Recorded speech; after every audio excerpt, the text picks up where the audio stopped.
আপনি কি জানেন শিব মন্দিরে শঙ্খ বাজানো নিষেধ, কিন্তু কেন? আজকের ভিডিওতে জানব এর পিছনের পৌরাণিক ও আধ্যাত্মিক রহস্য। শঙ্খ হিন্দু ধর্মে একটি পবিত্র বস্তু। বিষ্ণু ভগবান সবসময় হাতে শঙ্খ ধারণ করেন।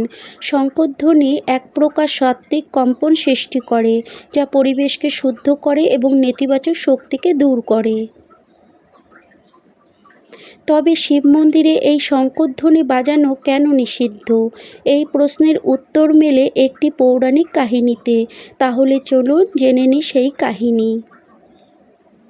পুরাণ অনুসারে একবার দেবতা ও অসুরেরা সমুদ্র মন্থন করছিলেন। সমুদ্র মন্থনের ফলে উঠে আসে হলাহল বিষ, যা গোটা সৃষ্টি ধ্বংস করে দিতে পারত। তখন ভগবান শিব সেই বিষ পান করেন এবং তার গলায় ধারণ করেন। এই জন্য তিনি হলেন নীলকণ্ঠ। সমুদ্র মন্থনে শঙ্খও উঠে এসেছিল, কিন্তু সেটা ছিল দুগ্ধসাগরের অংশ, অর্থাৎ এটি এক প্রকার সুধার প্রতীক। তাই শঙ্খ ও বিষ একে অপরের বিপরীত।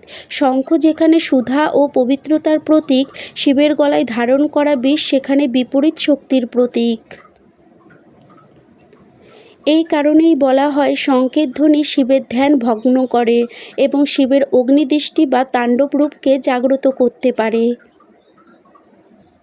শিব পুরাণে বলা হয়েছে শঙ্খের ধ্বনি মহাদেবের ধ্যানমগ্ন অবস্থাকে বিঘ্নিত করে।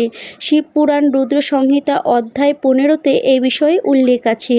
অন্যদিকে স্কন্দ পুরাণে বলা হয়েছে যেখানে শঙ্খ বাজে সেখানে বিষ্ণু বিরাজ করেন, কিন্তু শিব সেখানে ধ্যানস্থ হন না। এই কারণে বিষ্ণু মন্দিরে শঙ্খ বাজানো হয় নিয়মিত, কিন্তু শিব মন্দিরে তা একেবারেই নিষিদ্ধ। এই নিষেধাজ্ঞা কোনো কুসংস্কার নয়, বরং এর পিছনে রয়েছে পৌরাণিক কাহিনী, আধ্যাত্মিক ভারসাম্য ও শক্তির রক্ষা। তাই নিয়ম মেনে পুজো করলেই ফল মেলে। অনেকেই মনে করেন শঙ্খচূড়কে মহাদেব হত্যা করেছেন, এই কারণে শঙ্খকে মহাদেব পছন্দ করেন না। ব্রহ্মবৈবর্ত পুরাণ, শিব পুরাণ এবং স্কন্দ পুরাণে এ বিষয়ে কোনো উল্লেখ নেই। ভগবান শিব শঙ্খচূড়ের অহংকার ও অধর্ম নাশের জন্য তাকে হত্যা করেন